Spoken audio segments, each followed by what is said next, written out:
Hello friends, मैं अरुण राज तलवार आपका इस चैनल सेहत का पहरेदार पर बहुत बहुत स्वागत करता हूँ। आशा करता हूँ हेल्थ के मामले में आप जागरूक होंगे। देखिए, लीवर और हमारी किडनी, ये दो चीज़ें हैं जो कि शरीर के अंदर दूषित पदार्थों को जमा नहीं होने देते। लीवर जो है, इसमें ऐसी ताकत है कि वो अपने आप को हर टाइम चुस्त दुरुस्त बनाए रखना जानता है, अपनी रिपेयर कर लेता है। उसके सेल दोबारा लीवर को पूरी तरह स्वस्थ बनाए रखते हैं।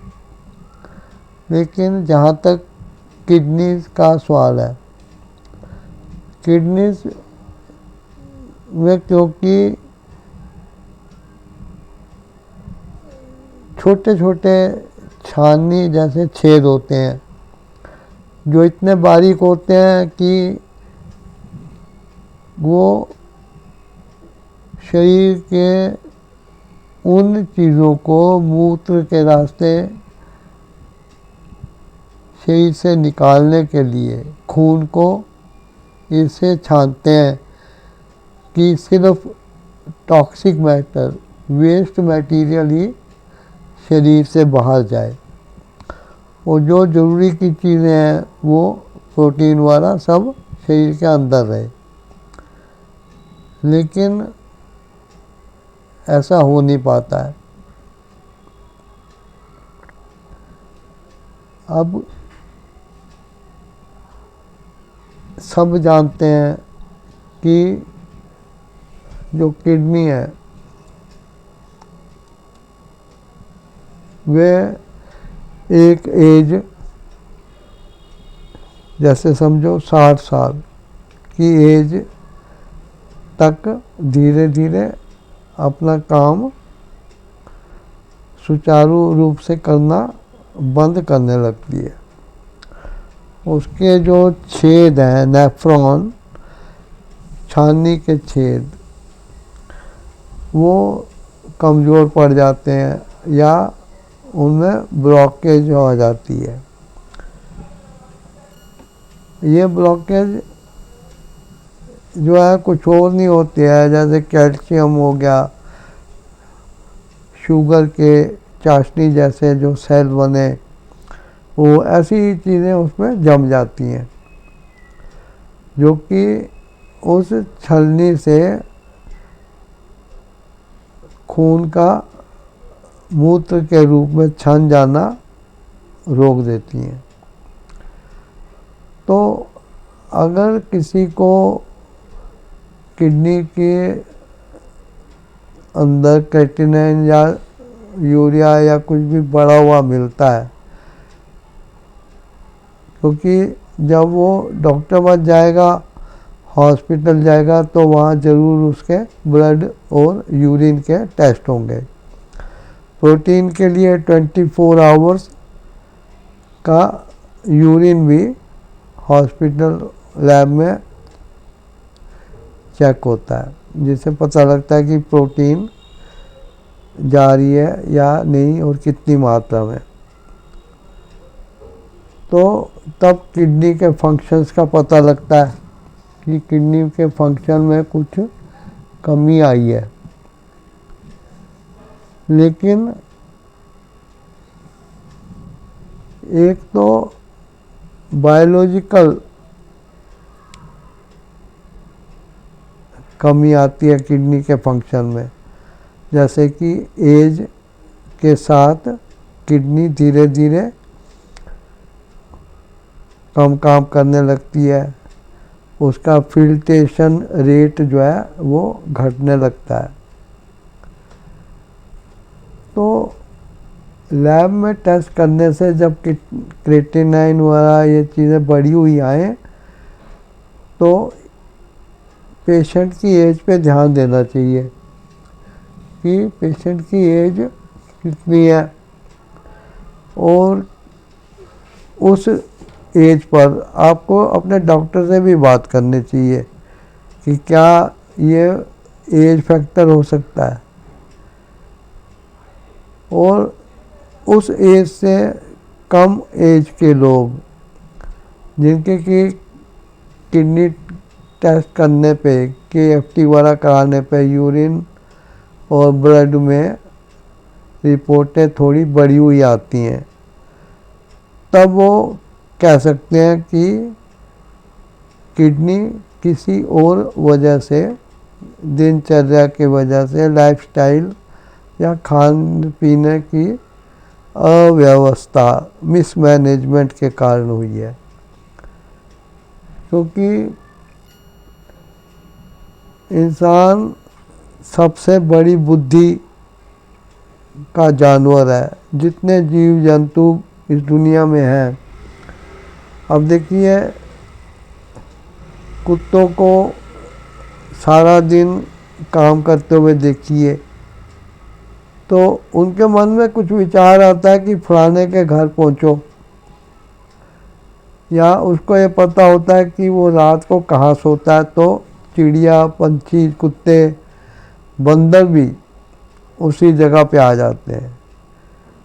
तो चींटियाँ जो हैं वो शिकार पे निकलती हैं अकेली, ऊपर नीचे दूर जाती हैं, लेकिन जब उनको कोई भारी खाने की वस्तु मिलती है तो वो फिर दौड़कर अपने बिल में आती हैं और वहाँ मैसेज देती हैं। फिर पूरी चींटियाँ लाइन लगा के लेबर पार्टी की तरह उस स्थान पे जाके उस चीज़ को अपने बिल तक खींच लाती हैं। तो यह बिना दिमाग के काम नहीं हो सकता है। दिमाग भगवान ने सब में दिया है, बस दिमाग के विचारों को एक्सप्रेस करने की, यानी कि भाषा, बोलचाल की ताकत सिर्फ इंसान में है। अब जानवरों को उनके नाम दे दिए जाते हैं, जब उस नाम से पुकारा जाता है तो जानवर दौड़ के आ जाते हैं।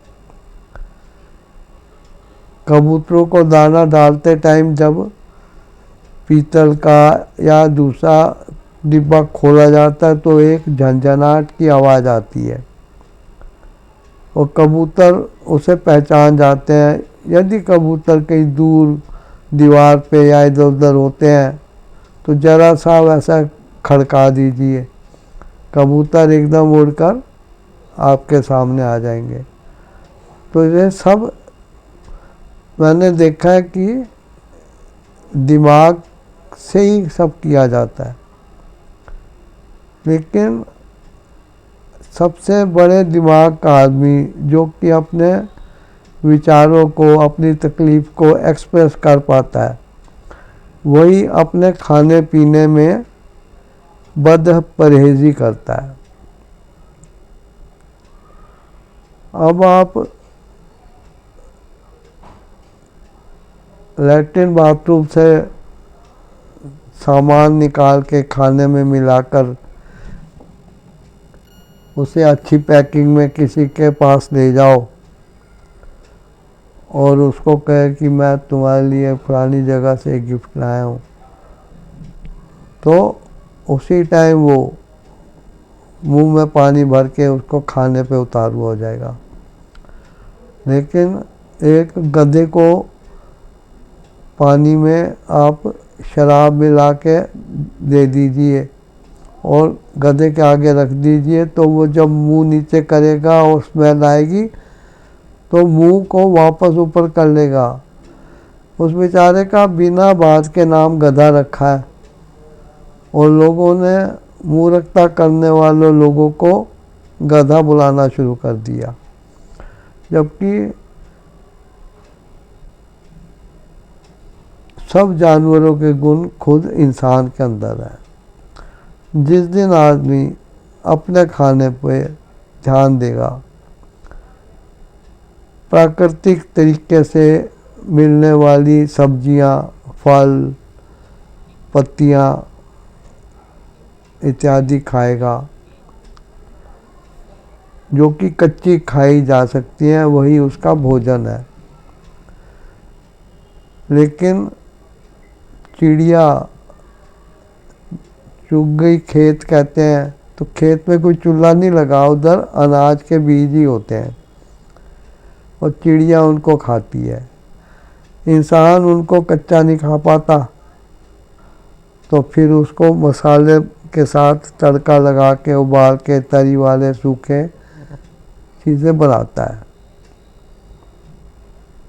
जो भोजन जिसके लिए बना है उसको ही सूट करता है।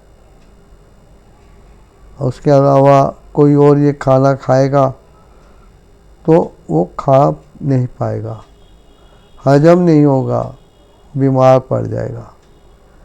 इसलिए शुगर होने पर ये मत देखिए कि डॉक्टर ने आपको इंसुलिन कितने यूनिट लिख दिया है या कितने, क्योंकि आपकी शुगर को कम करने की मात्रा में की यूनिट में दवाइयाँ और इंसुलिन इंजेक्शन वगैरह दिए जाते हैं। लेकिन उस दवाई की कैपेसिटी से भी आगे बढ़ के लोग खाते हैं, तो उतनी यूनिट या मात्रा उनके ब्लड में घूमती रहती है, जिससे कि शुगर हाई हो जाती है। नमक ज़्यादा खाना एक टेस्ट है, उसको कोई ज़रूरत नहीं है, लेकिन जीभ के टेस्ट के कारण वो ज़्यादा नमक खाता है, ब्लड प्रेशर हाई होता है। तो ब्लड प्रेशर हाई होने पर आदमी को किडनी की प्रॉब्लम हो जाती है, शुगर हाई होने पर हो जाती है, और खाने पीने में ज़्यादा पोटेशियम, प्रोटीन वाला लेने से भी किडनी की काम करने में रुकावट आती है। इसलिए अपने ऊपर कंट्रोल करना बहुत ज़रूरी है। इसका एक ही बीज मंत्र है, परहेज परहेज परहेज। इसको इतना रटिए, और रटने के लिए अगर आपको परेशानी हो तो रुद्राक्ष की माला ले लीजिए और माला के द्वारा जप करिए 108 बार। अगर उससे भी आपको परहेज के फायदे और परहेज याद नहीं आता तो आप 5 माला तक भी कर सकते हैं, क्योंकि जब आप इसको मंत्र की तरह जपेंगे तो आपको इसका फ़ायदा पता लगेगा। क्योंकि उपवास का फ़ायदा लोगों को पता नहीं है, लेकिन धार्मिक रीति रिवाज में व्रत रखना एक भगवान को प्रसन्न करने का, श्रद्धा दिखाने का रास्ता है। तो इंसान व्रत रखता है, लेकिन व्रत का उसको पता नहीं होता। वो फिर बड़ी बड़ी हलवाइयों की दुकान से मिठाइयाँ वाला लेके और अपने व्रत में उनको बीच बीच में खाता रहता है और कहता है मैं उपवास में हूँ। धन्यवाद। इस चैनल सेहत का पहरेदार आप सब्सक्राइब करें, वीडियो को लाइक, शेयर और कमेंट करें। मिलेंगे अगले वीडियो में।